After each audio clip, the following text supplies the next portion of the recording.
আসসালামু আলাইকুম রহমতুল্লাহি ওবরকাতুহ। সম্মানিত উপস্থিতি, দেশ এবং প্রবাসে, কাছে এবং দূরে যারা যেখান থেকে আজকের এই ভিডিওটি দেখছেন, সবাইকে আমি আমার পক্ষ থেকে আন্তরিক মোবারকবাদ জানাচ্ছি। সম্মানিত উপস্থিতি, আজকে উপস্থিত হয়েছি ছোট্ট একটা বিষয় নিয়ে। যে বিষয়টি হচ্ছে পুরুষেরা পায়ের টাকনুর নিচে কাপড় পরিধান করে সেই বিষয়টা।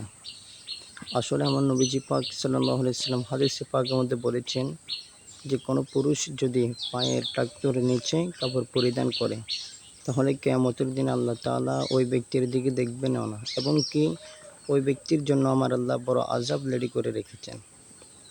কিন্তু এখন বর্তমানে দেখা যায় বেশিরভাগ পুরুষেরা পায়ের টাকনুর নিচে কাপড় পরিধান করে। আসলে নিয়ম হচ্ছে পুরুষেরা পায়ের টাকনুর উপরে কাপড় পরিধান করবে আর মহিলারা টাকনুর নিচে কাপড় পরিধান করবে। কিন্তু এখন বর্তমানে এমন অবস্থা চলে এসেছে যে পুরুষের খাসিলত মহিলাদের মতো আর মহিলাদের খাসিলত পুরুষের মতো।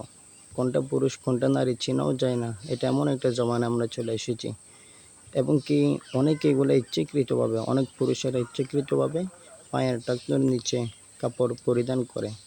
যারা ইচ্ছাকৃতভাবে করে তারা কখনো ক্ষমা পাবে না, আর যারা অনিচ্ছায় ভুলবশত না জানার কারণে করে, তারা যদি কখনো আল্লাহর কাছ থেকে ক্ষমা চায়, আল্লাহ তাআলা তাদেরকে ক্ষমা করে দিবে।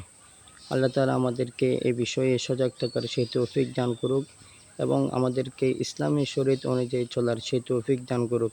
যেভাবে চললে আমাদের জীবনে সফলতা আসবে, সেভাবে চলার সেই তৌফিক আল্লাহ তাআলা আমাদেরকে দান করুক। ওয়া আখিরু দাওয়ানা আনিল হামদুলিল্লাহি রাব্বিল আলামিন।